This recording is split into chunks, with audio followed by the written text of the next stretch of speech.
Hello दोस्तों, मैं आपका दोस्त अशोक कुमार आपका स्वागत करता हूं हमारे इस YouTube channel horror story in 2.0 पर। अगर आप हमारे चैनल पर नए हैं तो प्लीज़ हमारे चैनल को सब्सक्राइब जरूर करें। तो चलिए बढ़ते हैं आज की हॉरर स्टोरी की तरफ। कहते हैं जब किसी की इच्छा अधूरी रह जाए और उसकी मृत्यु हो जाए तो उसकी आत्मा यहीं पर भटकती रहती है। आज की हमारी स्टोरी इसी के बारे में है। कल्लू, जो पेशे से एक ट्रक ड्राइवर है, और उसका एक खलासी है जिसका नाम मोती है। वे दोनों काफी समय से ट्रक पर काम कर रहे हैं। उनके साथ काफी घटनाएं भी घट चुकी हैं। कल्लू सामान की डिलीवरी का काम करता है। उसके सेठ का फोन आता है कि आज तुम्हें गोदाम में गाड़ी 5 बजे लेकर आनी है। इस पर कल्लू उस सेठ को हाँ कर देता है और अपने खलासी को फोन लगाता है कि तुम कहाँ पर हो, आज हमें अपने घर से जल्दी निकलना पड़ेगा। हमें सामान की डिलीवरी काफ़ी दूरी पर कर आनी है, इसलिए हमें रात भर चलना पड़ेगा। इस पर मोती कहता है कि उस्ताद, मैं ठीक 5 बजे उस गोदाम में पहुंच जाऊंगा। फिर ठीक 5 बजे कल्लू अपना ट्रक लेकर उस गोदाम में पहुंच जाता है और गाड़ी में लोडिंग होने लगती है। सामान लोड हो जाने के बाद सेठ कल्लू से कहता है कि यह डिलीवरी आज के आज ही करनी है और तुम्हें सुबह से पहले यह माल वहां पर पहुंचाना ही है, इसलिए रास्ते में कहीं भी मत रुकना। कल्लू ने इस बात पर हाँ की। अब तक 8 बज चुके थे। कल्लू ने अपना ट्रक शुरू किया और NH-44 को जाने वाले रास्ते पर ले लिया। कुछ ही देर में वे NH-44 पर थे। कल्लू अपने ट्रक को पूरी रफ्तार में चला रहा था। ट्रक में 90s के गाने चल रहे थे। उसका खलासी मोती मजे से गाने को गा रहा था और कल्लू भी गाने को गुनगुना रहा था। दोनों अपनी ही मस्ती में चले जा रहे थे। रात के ठीक 11 बजने वाले थे। उन्हें आगे से यू टर्न लेकर एक सुनसान रास्ते की तरफ जाना था। कल्लू ने सोचा कि यह एक शॉर्टकट है, यहाँ से हम थोड़ा जल्दी पहुँच जाएंगे। उसने अपने ट्रक को यू टर्न कर लिया और उस सुनसान रास्ते पर चलाने लगा। तभी मोती ने कहा कि उस्ताद, मुझे भूख लगी है, देखो ना पास में कोई ढाबा होगा तो वहाँ पर गाड़ी रोककर खाना खा लेते हैं। इस पर कल्लू ने कहा, हाँ यार, भूख तो मुझे भी लगी है, लेकिन यहाँ पर कोई ढाबा नजर ही नहीं आ रहा है। तब कल्लू ने देखा कि थोड़ी ही दूरी पर रोशनी आ रही है। ऐसा लग रहा था जैसे कोई गांव आ रहा हो। तब कल्लू ने अपने खलासी से कहा कि तुम इधर उधर देखते रहो ताकि कोई ढाबा नजर आ जाए। वे उस गांव से क्रॉस हो गए, लेकिन उन्हें कोई ढाबा नहीं मिला। लेकिन थोड़ी आगे ही उन्हें एक लड़का दिखाई दिया जो सड़क पर हाथ दिखाकर लिफ्ट मांग रहा था। मोती ने कहा कि उस्ताद, ये इतनी रात को लड़का यहाँ पर क्या कर रहा है? कल्लू ने कहा, शायद इसे कहीं आगे जाना है। तब खलासी ने कहा, ठीक है उस्ताद, ट्रक रोक देते हैं, क्या पता इसे कोई ज़्यादा ज़रूरी काम हो, इसलिए यह इतनी रात को यहाँ पर खड़ा हो। देखने में वह लड़का एक स्टूडेंट लग रहा था।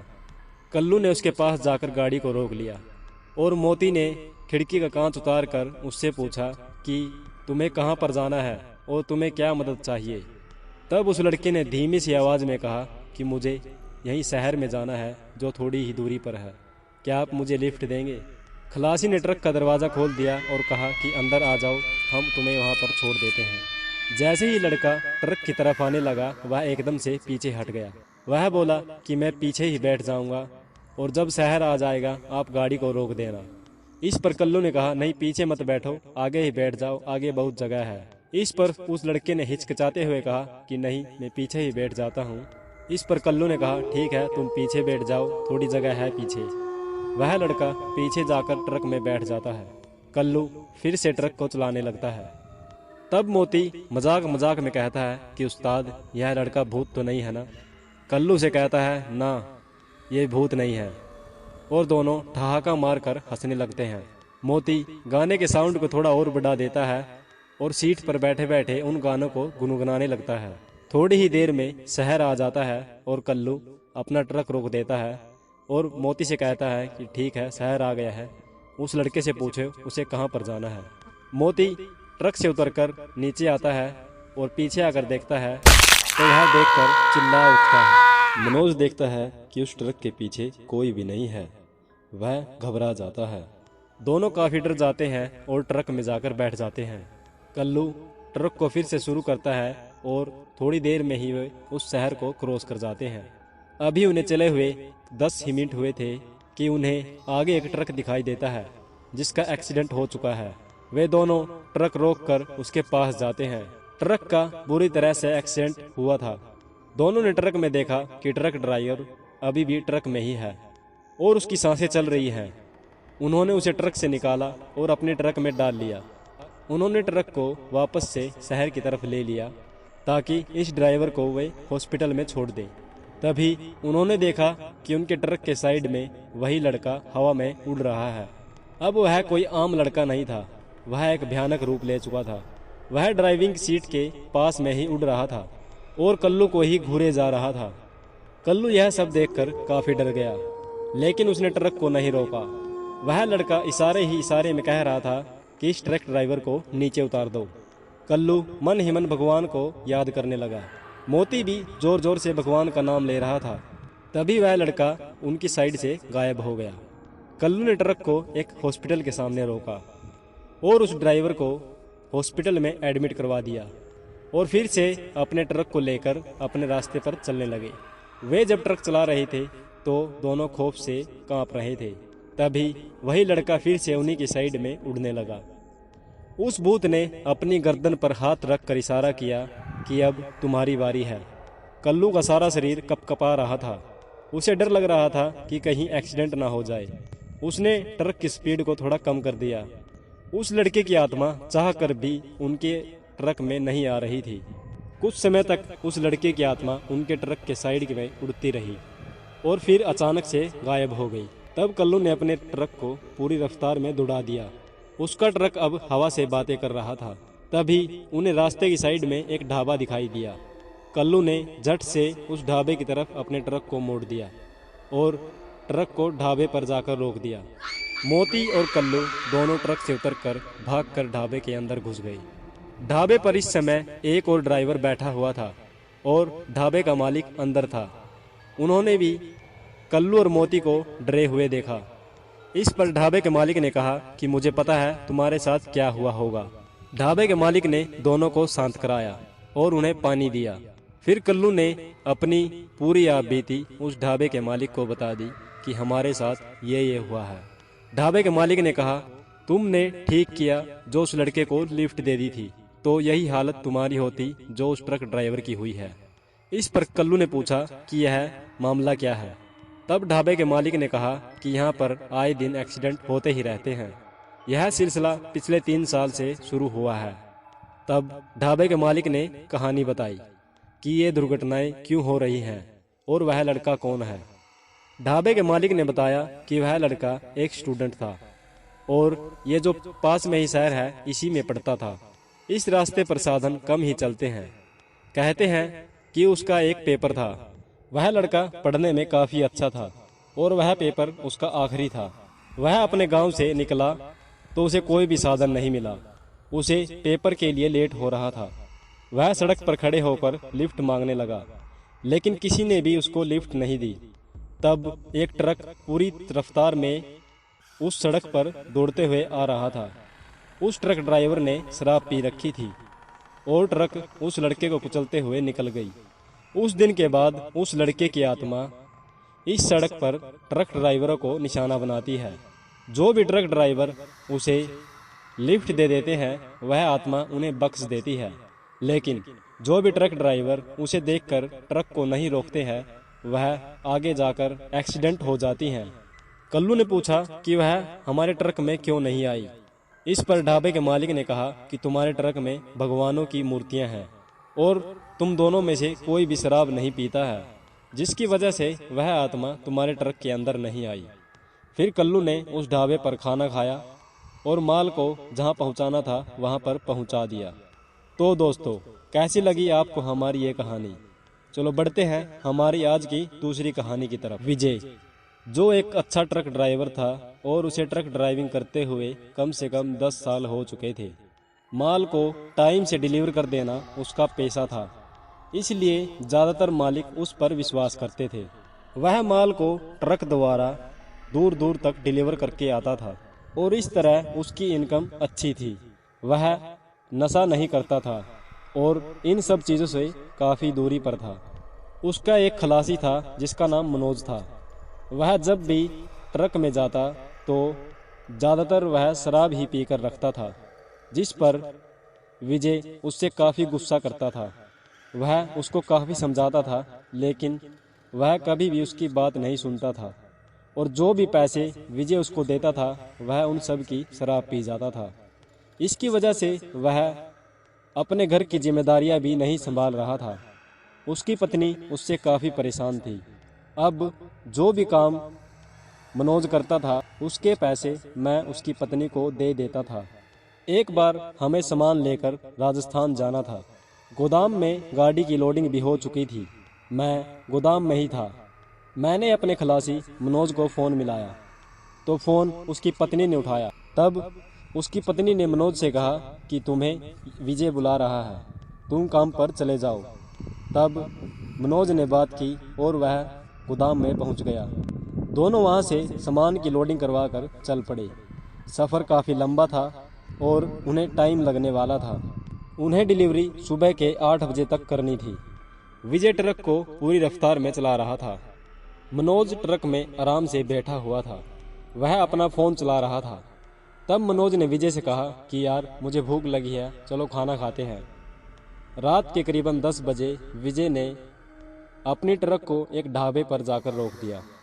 दोनों ने वहां पर बैठकर खाना खाया। वे जब ढाबे पर बैठे हुए खाना खा रहे थे, वहीं पर 2 ड्राइवर और बैठे हुए थे और वे बातें कर रहे थे कि आज फिर उस सड़क पर वही दुर्घटना हुई। विजय ने उनकी बातों पर ज़्यादा ध्यान नहीं दिया और खाना खा पीकर वह फिर से उसी सड़क पर चलने लगे। ट्रक फिर से अपनी पूरी रफ्तार पर थी। ट्रक को मनोज चला रहा था और विजय बगल की सीट पर आराम से बैठा हुआ था। वह उन्हीं 2 ट्रक ड्राइवरों की बात को सोच रहा था कि शायद उनकी बात सच्ची हो। हाईवे पर इक्का दुक्का गाड़ियां ही आ रही थी और हाईवे बिल्कुल ही सुनसान हो चुका था। मनोज ट्रक को पूरी रफ्तार में चला रहा था। तभी मनोज ने देखा कि साइड में एक औरत हाथ दिखाकर ट्रक रोकने का इशारा कर रही है। मनोज ने विजय से कहा कि मैं ट्रक रोक दूं क्या? इस पर विजय ने कहा कि नहीं, हमें पहले ही देर हो चुकी है और रात को सोचने वाली बात है कि यह औरत यहाँ पर क्या कर रही है। विजय अंदर ही अंदर उसी घटनाओं को याद कर रहा था, इसलिए उसने ट्रक को रोकने से साफ मना कर दिया था। जिस पर मनोज ने ट्रक को नहीं रोका और उसके बगल से बहुत रफ्तार के साथ निकल गया। अभी थोड़ी दूरी पर ही चले थे, तभी मनोज ने फिर से देखा कि वही औरत आगे फिर से उसे दिखाई दी। उसकी आंखें फटी की फटी रह गई कि ये कैसे हो सकता है। अभी तो मैंने इस औरत को पीछे देखा था। विजय भी यह सीन देख रहा था। यह वही औरत थी जो पीछे दिखाई दी थी, लेकिन यह इतनी जल्दी आगे कैसे आ गई? विजय ने मनोज से कहा कि ट्रक को बिल्कुल भी मत रोकना और दोबारा फिर से ट्रक उस औरत को क्रॉस कर गई। हर थोड़ी दूरी पर जाने पर वह औरत उन्हें दिखाई ही दे रही थी। ये सब देखकर दोनों भी काफी डर गए, लेकिन मनोज ने ट्रक को नहीं रोका। तब अचानक से ट्रक झटका मारने लगी। मनोज ने सोचा ये ट्रक को क्या हो रहा है और कुछ ही देर आगे चलकर ट्रक एकदम से रुक गई।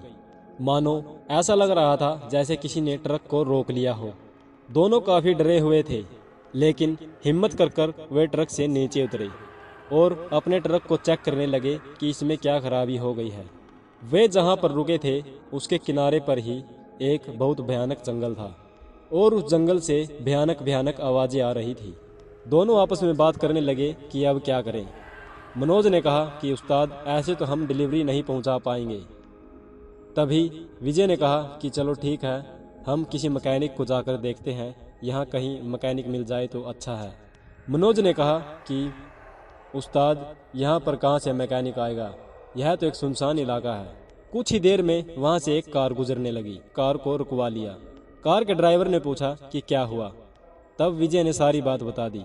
वह कार ड्राइवर वाला इसी इलाके का था, तो उसने कहा कि यहीं थोड़ी पास में एक मैकेनिक की दुकान है, आप मेरे साथ गाड़ी में चलो और उस मैकेनिक को ले आना।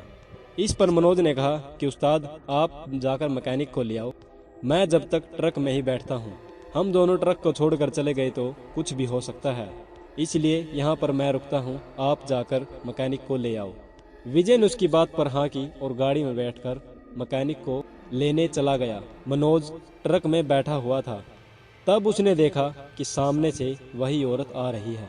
जब मनोज ने यह दृश्य देखा तो उसका कलेजा मुंह से बाहर निकलने को हो गया था।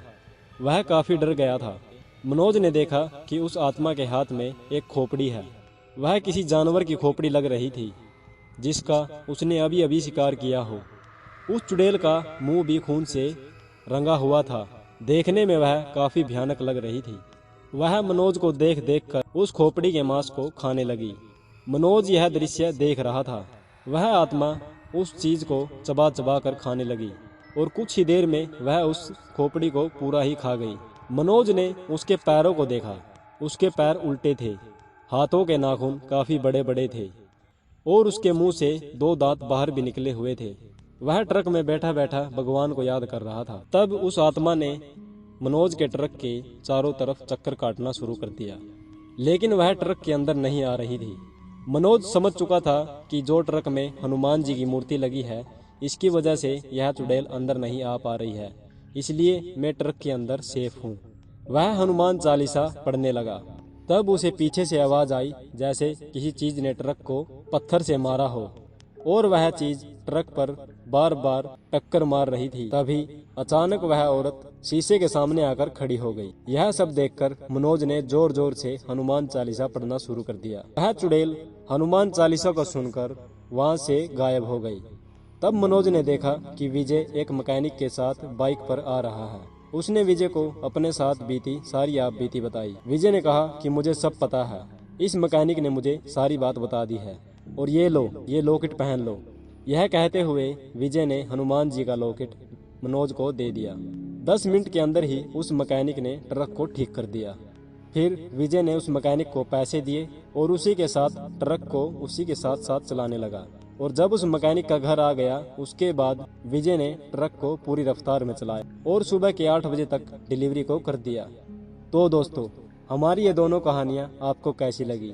अगर आपको हमारी ये कहानियाँ अच्छी लगी तो प्लीज़ इन कहानियों को लाइक और शेयर जरूर कीजिएगा।